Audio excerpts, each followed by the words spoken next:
What do you guys think it means? What's it talking about? Yeah.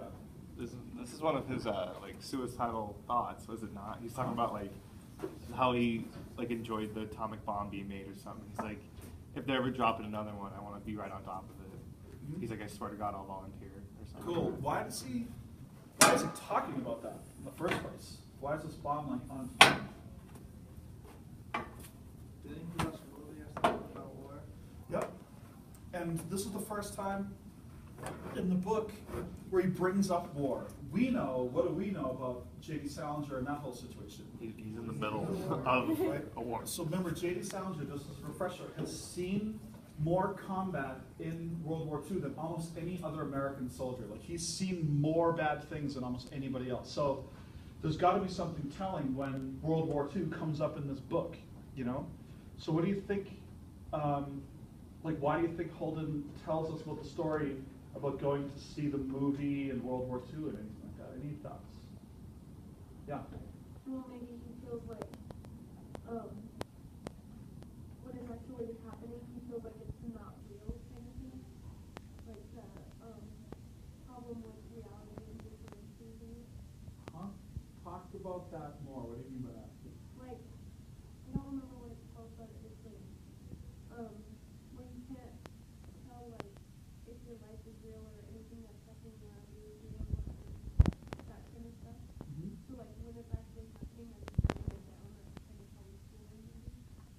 Okay, so let me see if I can interpret that. Are you talking about J.D. Salinger writing it down or Holden Caulfield writing it down?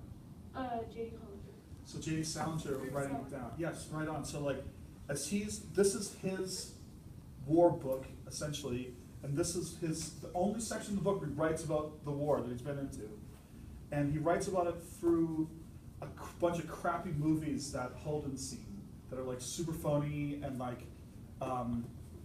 Do you know what the word melodramatic means? What does that word mean? Overly dramatic? Yeah, it's a style of film in like the 40s and 50s where they'd have this like lovely kind of like bluebird music playing, and then they'd be like, Roger, like I love you, you know, and like you'd be like, wow, this is like the movies he's talking about. So they made World War II movies that way too. So how do you think Salinger feels about seeing those movies as that comes out in Holden's, right? So this is definitely like Holden is Salinger's oracle right now. How do you think Salinger feels about those type of movies? Probably hates them. Yeah. Why?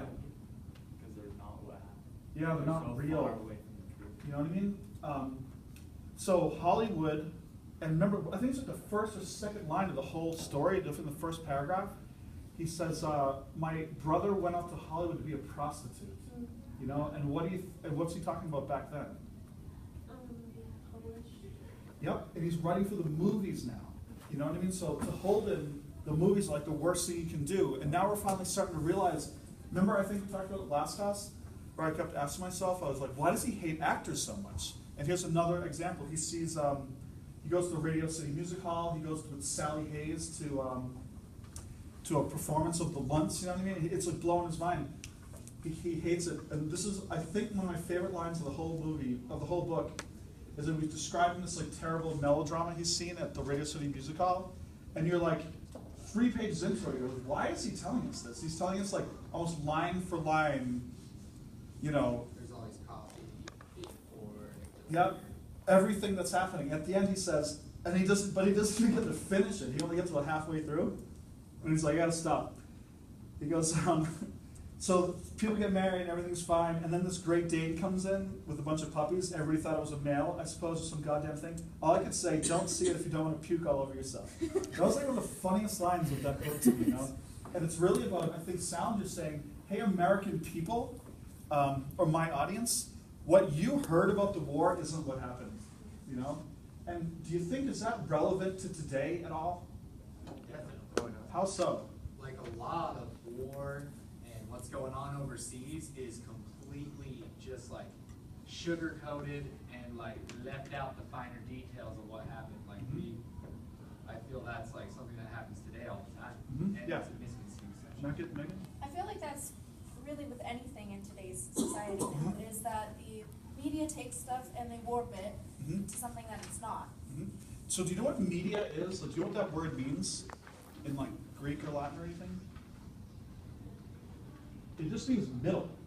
You know, so in media just means like it's in the middle. So it's this thing that's in between us and what happened. So something happened, it goes through the media, and then it ends up with us. And I think you really hit on something. Back in those days, the media was like one guy. It was like a journalist that was like there. Now the media is like these like series of filters. You know what I mean? Like from the thing actually happened, somebody saw it, reported on a website, that website went to that website, somebody made a video, that website went to here, it's on CNN, it's back down here, it's back down there, and then you're reading it on the web. So the actual reality is like so distorted now, yeah. Like the more we read this book, the more I see like how like J.D. Salinger like is putting his life in the book, because like the media portrays that like when you go to war you leave your model wife, and you know sometimes that happens, but more like especially in this time period, they were kids, like they were taken from like childhood, not from some like adulthood life with a house and a wife. They were taken from like childhood, and so you know he hates the media because it's saying like all of these guys are war heroes, and you know and a lot of them were, but they weren't really taken from like middle class, like a home and a wife. A lot of them they were taken straight from childhood. Children, right? Like 18. How old are you guys? Most of you are older than 18, right? 18. You know, like you guys are still babies. You know, I can't imagine what those guys were, and I just can't imagine how much Salinger saw, how many of those people he saw die.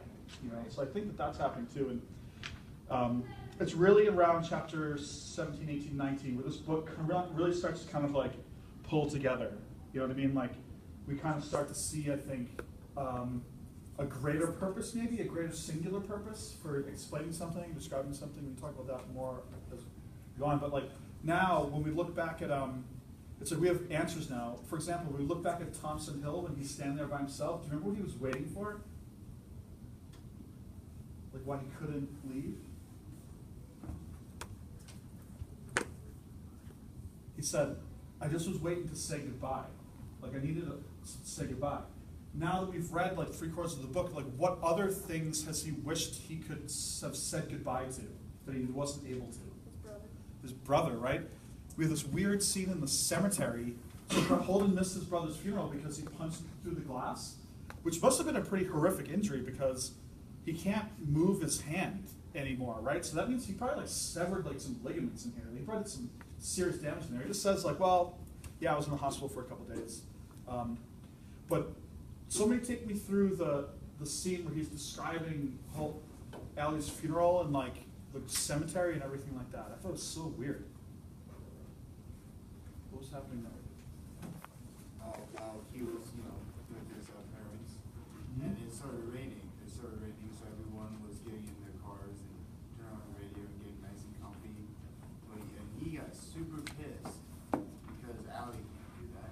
Like Allie's his entire body's gonna get wet now.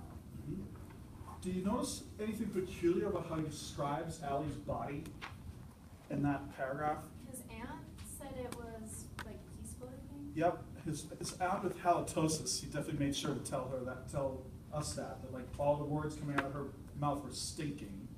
And what does he say about Allie being underground? That was kind of odd. That it's raining on his. Yeah, side right? or Isn't something that so like weird? So when he sees so that means what he's imagining is that Allie is like an inch under the ground and he's got no casket. Like that's what Holden is envisioning here. What do you think that suggests about his understanding of death and like mortality and stuff like that? Yeah.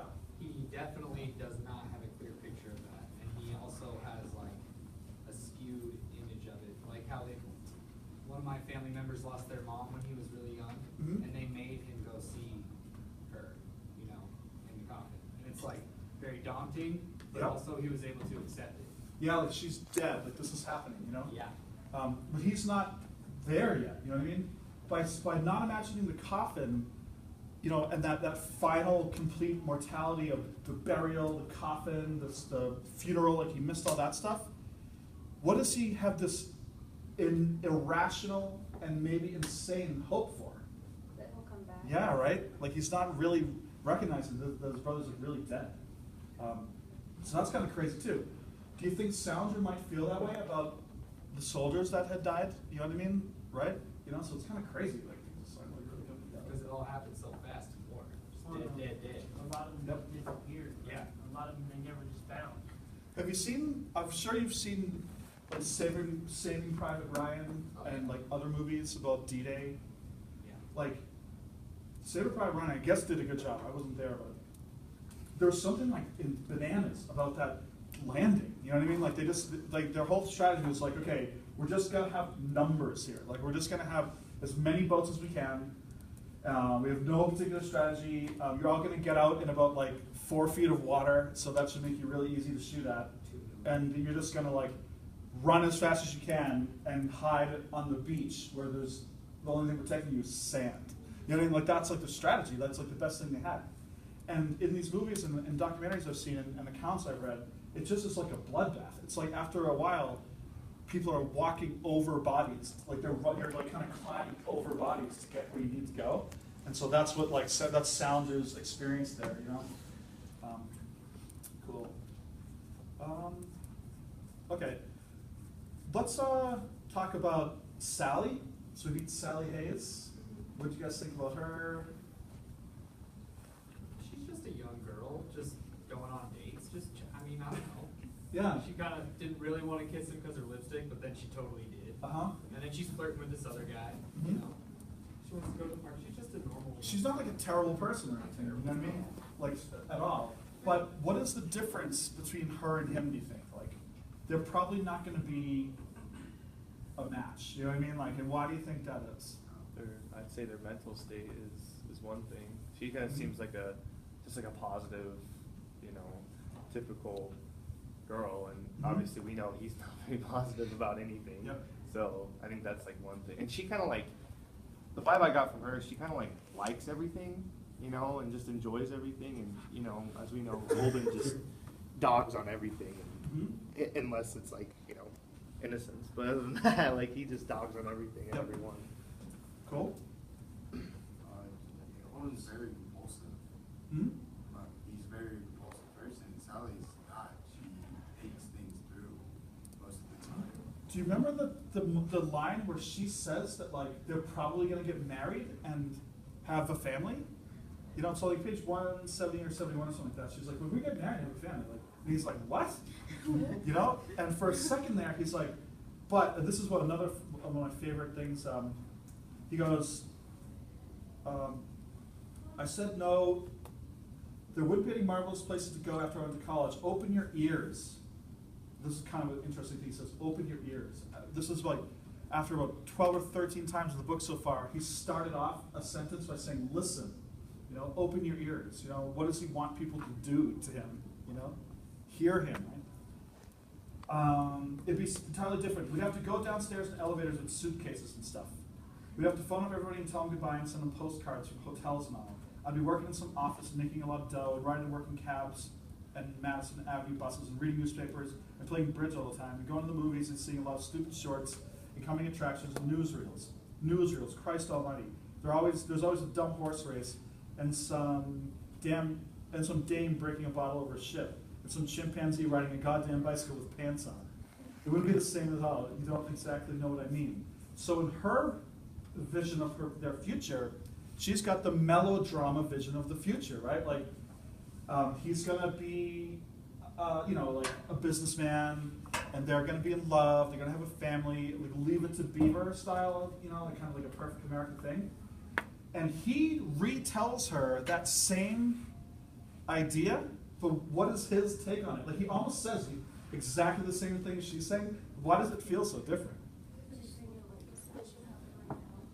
Mm-hmm. We should just get up early. Yeah, and what about the actual life that he's describing? Like she's describing it as this like great, like suburban, like lovely, like I'm gonna wear an apron all the time and I'll make apple pies every day. Like, if she describes it this way, how does he interpret that? Like that same reality? She just makes it sound like boring and monotonous and Yeah. like depressing almost. He's almost made it sound like a nightmare. Yeah. You know? In contrast to this kind of like businessman, regular person nightmare, what is his fantasy? What does he want to do? Go to Vermont and like live in the mountains basically. Yeah, and get specific there because I feel like this is one of those parts where like he bore a hole for us into his head. Like here's some